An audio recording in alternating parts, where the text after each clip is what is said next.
Could a coworker be annoying enough that it justifies sabotaging their performance? We'll get to that in a bit, but first, don't use me to parent your kids. I have dwarfism, and this often leads to weird interactions in public, especially with kids. Sometimes a kid comes up to me to ask why I'm so short, and I have a pre-prepared response for that. But most of the time they just loudly ask their parents why I'm so short. Usually the parents will awkwardly drag their kids away, telling them not to comment on people in public, which is sad but understandable. I like the parents who just say something about how some people are born like this, and even though we look a bit different, we're still regular people, just like everyone else. Sometimes I hear a gem like, "I bet he shrank in the wash." What I can't stand is when people try to use me to parent their kids. I'm sure you can think of ways to convince your kids to finish their plate at dinner that don't involve pointing at a dwarf in public and saying, "That's what happens when you leave food on your plate," or "He didn't listen to his mommy when she told him to eat all his vegetables." It's rude, it's humiliating, and it teaches your kid that differences are a bad thing, and that people are at fault for their differences or disabilities. It just pisses me off. A few days ago I was in public, and a kid who was maybe 4 or 5 years old was acting out, and his mom was clearly struggling to keep him under control. So she pointed to me and told her son that I was one of Santa's elves, and I was watching him and would tell Santa about his behavior. The kid's name was on a keyring on his backpack, so I just said, "It's okay, Hunter. You're already on the nice list, and Santa told me you're getting an iPad this Christmas." Hunter was excited. His mom was not. Honestly, I think you gotta be a special kind of jerk to use somebody with dwarfism in public as part of your Santa's elf better be a good kid scheme. Also, hi, I'm Steven, and if you enjoy awesome stories of revenge, why not hit that subscribe button down below? That said, our next story is, "Neighbor didn't like the color of my house." This was about 10 or 11 years ago in a medium-sized city in Indiana. I moved into a house and had it painted to a new color scheme. It looked nice. It was a little different than the surrounding homes, but it wasn't pink and yellow or anything stupid. Some wackadoodle across the street came over and said it was horrible looking and told me to change it. Well, I wondered if maybe I wasn't thinking right, so I asked 4 other neighbors and none of them had an issue at all. Thought it was a nice improvement. So I let him know that no one else had an issue, and he told me, "I've got deep pockets. If you don't change it, I'm getting a lawyer." I told him to go ahead and have a nice day. After a few lawyers told him he had no case, he tried to get an HOA formed, held meetings, paid someone to drop the proposed rules, etc. No one would agree to this, so his investment was a waste and he just wouldn't stop witching about it. Well, I already owned several rental properties at that point and was always on the hunt for more. So when the houses next door to him were selling, I ended up buying both of them, but never told him I owned either. I had picked up the first one in the early fall and the other in the winter. So when summer rolled around, I had both of them painted the exact same as mine. He was so pissed. Even better is the fact that I bought them in 2009 and 2010 and sold them last year for a very nice profit. Thanks, irrationally angry man. I just don't understand people who have the time to be worried about what color the neighbor's house is. This dude had money for days and seemingly had issues finding ways to spend them apparently. Our next story is, "Guy I know hit my car." So someone I know hit my car while it was parked where he works. At first he was so apologetic and said he would do anything to make it right. Then it came out that he's uninsured. With that knowledge, I tried my best to avoid a police report because he could easily get in legal trouble. I was trying my best to be nice, so the two options were either he pay the body shop in full, almost $3,000, or he pays the deductible for my insurance.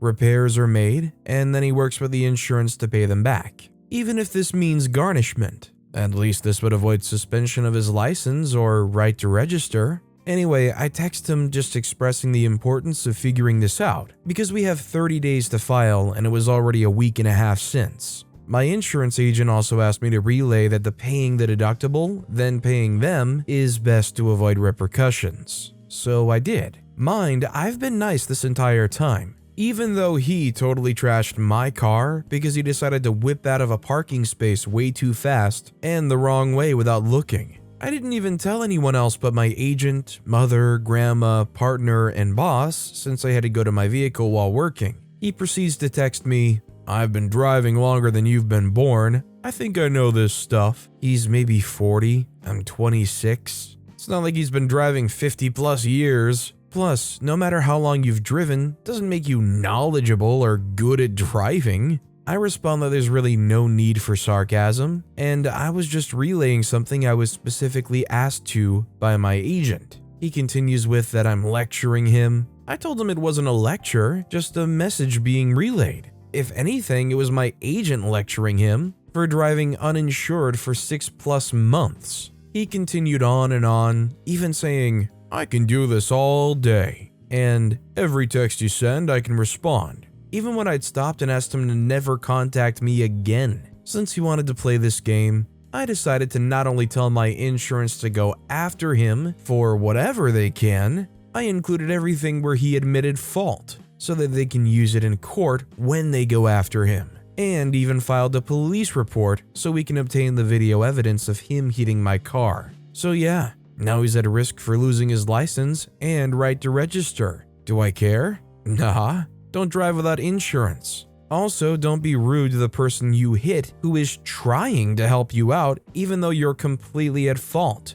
Not the most petty I've been, but it was fun. I think OP did everything that they were originally supposed to do. I'm really honestly shocked that this dude could not understand how lucky they were that OP was trying to work with them. I'm sure the 40-year-old whipping out of a parking space without car insurance sure is the right type of person to use the older and wiser card. This next story is, but she only leaves me alone for 3 minutes tops. I visit my brother-in-law every other year. He and hubby dash off to listen to music or whatever, leaving me with my sister-in-law, who always finds a way to leave me sitting alone in her family room. Once, she went to glue a bow on a wreath for 2 hours. She then denies leaving me alone. She tells everyone it was only for 3 minutes tops. It makes me so mad that she denies leaving me sitting in a room with nothing to do. So we recently went back there. Hubby and brother-in-law had to make a Home Depot run. 5 seconds later, she excused herself.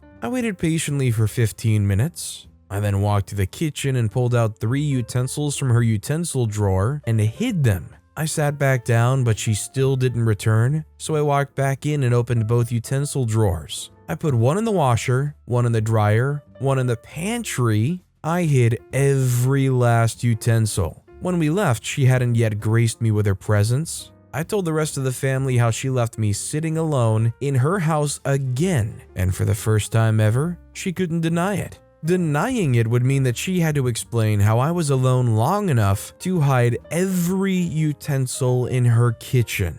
I won't see her again for 2 years, but I bet she doesn't leave me alone again. Honestly, considering it's your brother-in-law, this doesn't sound like it's very enjoyable for OP at all. Why not just let the hubby go and visit their brother? And you take some me time. I just don't understand why OP's presence is necessary here. It's not like anybody's engaging them. Our next story is sideswiped on the 405.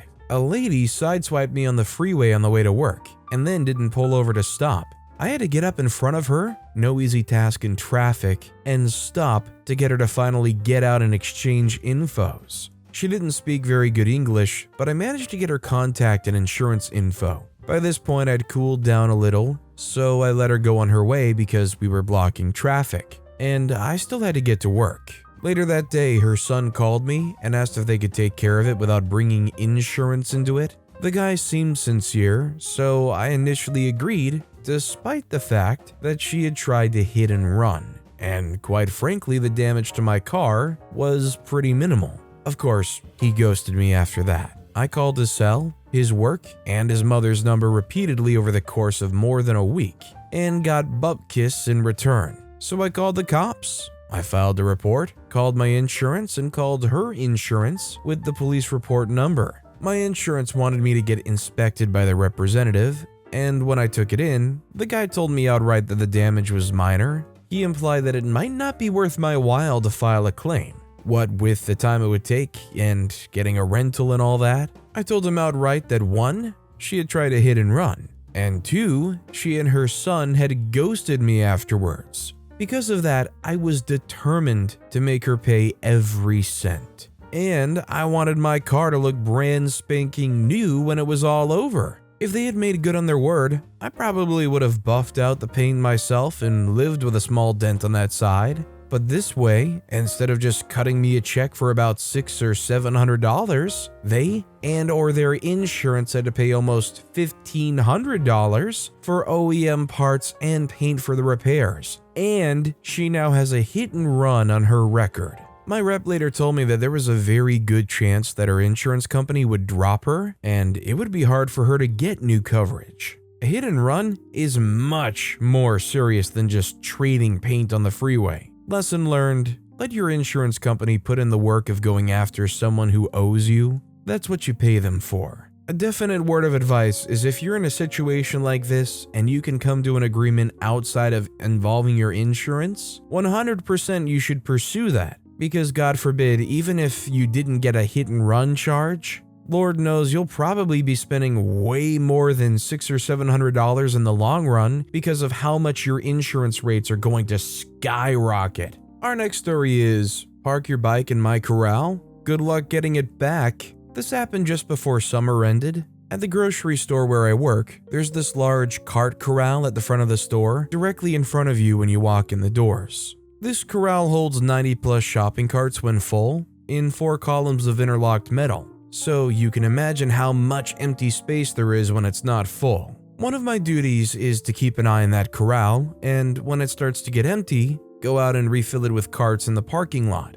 This is a time-consuming process, and while it's happening, any number of people will attempt to use the space in the corral for their own purposes. It's empty space, no one's using it, brah. Yes, actually I am using it, it's not for your use. So one day I'm out grabbing carts, and when I come back, a dude is literally parking his bicycle inside the corral, kickstand, helmet, and everything. I attempt to advise him that the space is not a bicycle parking area, and he snaps back with, "I'll just be a minute, don't you touch my freaking bike." Now, unbeknownst to him, I've had this problem before. That time I moved the bike outside and continued my work. Management told me to never do this again, since if I touch the bike and it's later stolen, I can be considered liable for the theft or even an accessory after the fact. So there is no way I am touching this bike. That said, it's right in the way, and I still need to get the carts inside. It's at this point that I come up with a plan. This man has told me not to touch his bike, ergo, he probably doesn't want anyone else to touch his bike either. Well, I can help with that. I proceed to gather 12 shopping carts and, with a little finesse, form a wall of steel around this man's parked bike without ever directly touching said bike. I use the chain locks to make them one interconnected unit. Then for the finale, I take the cart key to lock them. A quick note about the cart key. For anyone who's ever worked with shopping carts before, some stores utilize magnetized wheel locks that stop the cart from leaving the store's property. I'm not exactly sure how the mechanism works without a power source in the cart, but it's darn effective all the same. Attempt to leave the property, and one of the wheels locks, making the cart itself entirely impossible to move if you don't lift the locked wheel off the ground. One of my duties is to head out to the edge of the property with a cart key to unlock them. This nifty device, when placed close to the locked wheel and a button pressed, will unlock said wheel, allowing you to roll the cart back to where it belongs with ease. What a lot of people don't know is that these cart keys also have a button to lock the wheel instead. It's rarely ever used, but it does exist. So I go to fetch the cart key, make sure to arrange the carts so that there's no entrance or exit for the bike without moving them, and proceed to lock each and every wheel on each and every one of the 12 carts. Satisfied that absolutely no one is going to touch this bike, I go back to filling up the cart corral and watching out for the dude who parked the bike. As soon as I catch sight of him in line at the register, I head inside and tell my boss that I'm taking my lunch. 30 minutes of sweet freedom. So I head out to my car and drive to an A&W down the street. Silly me, I forgot to put the cart key back in the store before I left. When I get back from lunch, I'm greeted with a glorious sight. Bike dude is standing in the entranceway with milk, popsicles, and cans of frozen fruit juice just gleefully melting and going bad in the summer heat. Dude is yelling and screaming at the manager, "You think this is funny? I'm going to sue for theft. I want a refund on my groceries, blah blah blah." Then he catches sight of me heading into the store and rushes to get into my face. You did this to me, you freaking jerk." Did what?" The bike dude pointing to his well-protected bike. "You freaking locked my bike away, you freaking freak. My groceries are going bad because of you." I said with a smirk, "Oh? So you're inconvenienced because someone else parked where they shouldn't have? What a coinkydink." At this point, my manager comes up with a half-hearted, disapproving stare. "OP, do you have the card key? We can't find it and this gentleman needs to get his bike." I put on a show of smacking my forehead and pull out the card key. "I'm so sorry, boss. It totally slipped my mind that I had it in my pocket. Here you go."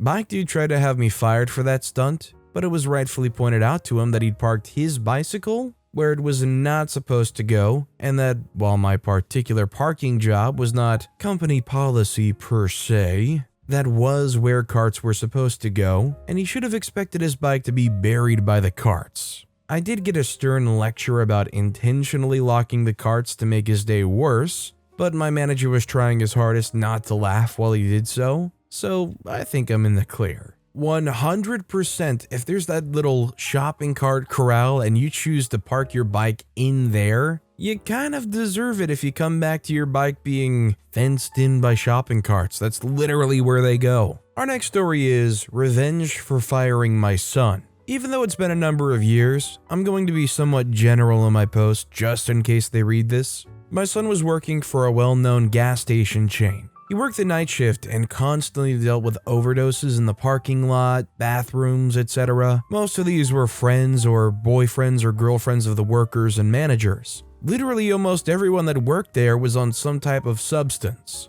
My son did inventory and some ordering and knew someone and or multiple people were stealing from the business. He reported it to his manager, who said they'd look into it. The next night, he worked his normal night shift, and at the end, the manager came in and asked to speak to him. She accused him of stealing and said she had it on camera. He asked what he stole, and she refused to give him an answer and said that for legal reasons, she couldn't tell him. He then asked to see the camera footage and was given the same answer. He came home visibly upset and scared. He thought they were going to call the police on him, and he was also worried about having a termination for theft on his job history. He had just turned 18 and just graduated high school. I told him that she had nothing. Otherwise, she wouldn't have let him work all night by himself, that they didn't have any camera footage or she would have called the police, that more than likely, she didn't want him snitching on her and her druggy friends. At these gas stations, they had a service that customers could use, in which the gas station made a huge part of their profits from. I've worked in a lot of factories and knew that the gas station didn't have the appropriate safety signage nor training for this service. There was a lot of high voltage and frankly no one should have been operating the service without signage or training. I called OSHA and filed a report. Not 1 week later, this service was shut down. Not only was that place shut down, but the inspector went to every gas station this company owned in a 15-mile radius and shut every single one down and gave the company a huge fine for every infraction at every station. It didn't end there. OSHA showed up at their gas station for years. More fines, more shutdowns. A few years later, the company ended up selling the service to a third-party contractor to get rid of the headache. The manager never filed a police report. There was never any camera footage. In fact, she was fired after the first OSHA inspection, and they later found out that she had been stealing. Honestly, with the way OP described this place, I think it was a ticking time bomb that eventually was going to shut down one way or another. Whether that's from OSHA shutting it all down, or some kind of greater substance bust. This next story is, could I get some more water, please? This happened just yesterday. My husband and I took a little weekend staycation and decided to hit the main drag through the college part of town. We don't eat at restaurants much. Service seems to be getting worse, everything costs more, and to be honest, my husband can make better copycat food 90% of the time. But bar hopping is a bit different. Anyway, there's this bar we always stop at for a margarita. They have a bajillion options while we're in that part of town, and we bellied up. The bar was pretty empty and there were 2 tenders behind it, neither of whom acknowledged us. Not even a quick, "Hey guys, our bartender will be right with you." When we finally asked to order, the girl standing there, who apparently wasn't the bartender, told us the other bartender would get to us. Well, okay then. We got our drinks and then decided to go outside on the patio to enjoy the nice weather and the people watching. Once we sat down, I asked the not bartender, who now happened to be the nearest to our table, for some water. She brought out 2 disposable plastic cups that the bar would typically use for shots or cocktails. Whatever, maybe this is how they served water. Soon, a group of 4 sat at the table next to us. The not bartender brought them huge glasses of water. You know, the giant plastic red ones that completely differentiate water and soda from alcoholic beverages. Okay, why didn't we get large glasses? All we could think of was that we asked to be served. Or maybe she didn't think we would order anything else, so it wasn't worth the effort? Either way, so here's where the petty revenge comes in. I'd brought my water bottle along with every intention of pouring whatever water I didn't drink into it before we left. Obviously, these little glasses wouldn't fill my water bottle, so I called her over, because she would literally walk by our table without making eye contact, and asked for more. Out came 2 little cups, without so much as a word from the not bartender. I did this 3 more times with a few minutes in between. Needless to say, she was super pissed that she had to keep running back and forth. She didn't hide it well, and she didn't get a tip. And yet all of this could have been avoided if she had just brought me an actual glass of water in the first place. I mean, maybe this is one of the situations where you should have gave them a very mediocre tip. At the end of the day, they did bring you the water, even if the service was bad. It's the kind of place where you tip like $2 and just hope they understand why the tip was so bad. Our next story is, made a coworker late for a meeting because she's annoying. I work in an office and we have a meeting every Friday to go over numbers. It's a nuisance, but we do it anyway. We have this one coworker, late 50s and just salty as humanly possible. Mean, never smiles, and she has this annoying habit of clapping dramatically as she proudly proclaims, "So good of you to join us," if we're late to the meeting. She has this scratchy old lady voice, making that much more obnoxious. This particular colleague is also responsible for printing and bringing the notes and numbers for the meeting. And since she's on the 2nd floor, while the meeting's on the 1st floor, rather than use her printer, she just sends the document down to our printer to be lazy, I guess. So this week, me and a buddy had the idea of switching off the printer just before the meeting, but not telling her. She comes down, sees it's not printing. We say, "Oh yeah, it just went down. We meant to tell you, sorry." So she has to go back upstairs, print it, and come back down. When she walks back in, she's greeted with a standing ovation and all of us saying, "So glad you could join us." You could see the frustration on her face. Priceless. Hopefully in that moment this lady understands just how annoyed she must have made everybody, if very clearly everybody's joining in here to get some light revenge. Our next story is, I tell a dirt bike story at work. Dude says he knows more and can show me some things. I was at work in the break room talking about dirt biking. My son and I both raced motocross. We weren't awesome, but we had fun. Probably 4 or 5 people were listening, and the dude comes up and says, "You're doing it wrong. I know way more. I could show you." "Oh, you want to front me off in front of people?" I say, "Okay, the dude. I'm free Sunday, so come on over and show me." The dude says, okay. I don't think this turned out like he planned. Maybe he had no plan, just a mouth that ran too much sometimes. So he shows up on Sunday, and my son and I are in the field behind my house, fully geared up. MX pants and jerseys, helmet, boots, gloves, goggles, etc. with my race bike, a Suzuki 250 2-stroke. It's a beast. If you crank the throttle too much, it'll loop out, flip totally over backwards at 40 miles per hour. It'll hurt and it'll cost money to fix. The dude shows up in tennis shoes and jeans and a t-shirt. I fire up the bike, It's loud and sounds like a million pissed off bees, scares him poopless, and he had maybe ridden once in his life on a mini bike years ago. I'd ridden for 20 years. Now he's facing paralysis.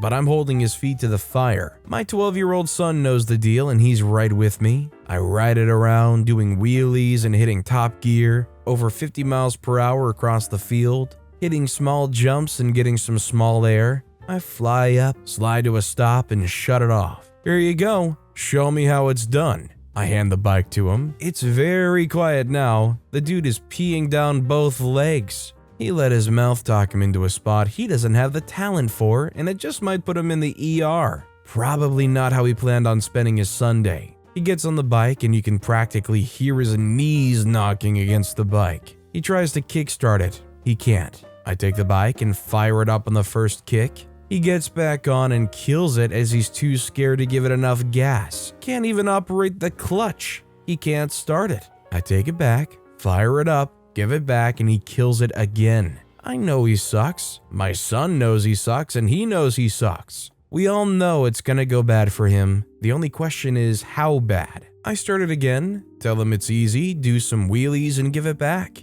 He kills it again. I fire it up and tell him to just give it more gas. He revs it up, the bike screams, he lets the clutch out too quickly and the bike loops out immediately. From where the rear tire spun to where the exhaust pipe dug the ground was a total of 4 feet. The bike dies, he's flat on his back and wondering if he's broken something. It gets totally quiet. After a pregnant pause, I ask him, "Are you done showing me how it's done?" The dude in a very quavery voice said, "Yep." I picked the bike up. He broke the rear fender off when he looped it out. "You know you gotta pay for that, right?" He said, "Yep." I go to work the next day and tell everybody all of it. The quaking, the killing the bike multiple times, the crash within 4 feet, the peeing his pants in fear the whole time. They called him Crash after that. Nobody likes these one-upper type people who say, "Oh well, if you just gave me a crack at that, I could do it better than anybody." It's nice to see somebody call one of those people out and hold them accountable.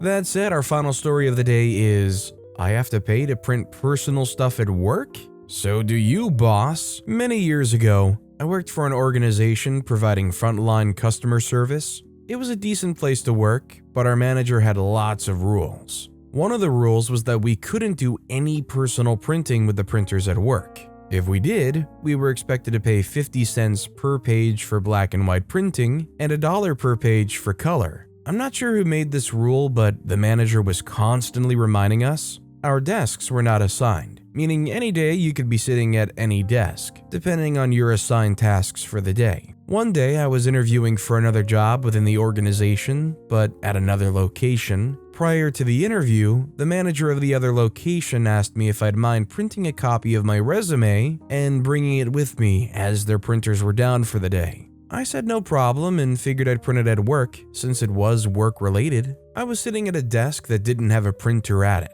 The closest printer was located between my manager's desk and an employee desk, so I printed it and stood up to go get it. Before I go to the printer, my manager got there first. My print job went ahead of hers. When she saw what I'd printed, she said, "OP, this looks like a personal print job." I explained it wasn't, but she disagreed and said since it had nothing to do with our day-to-day work, I had to pay $2 for 4 black and white pages. I begrudgingly paid up. I asked her what had happened to the money, and she said she always put it in the Christmas party fund.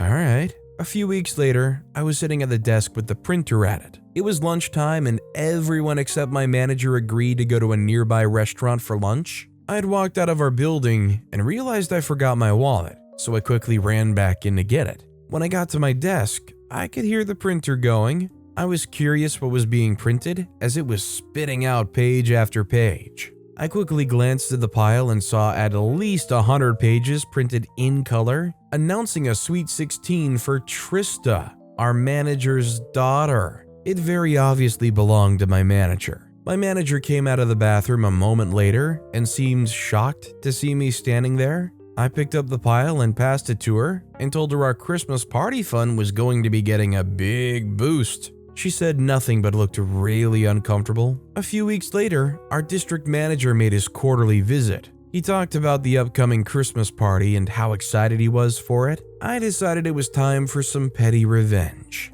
I raised my hand and said, "Just wondering how much we've accumulated this year for the Christmas party from print jobs." He looked so confused and asked me to explain what I meant, so I told him our manager's rule.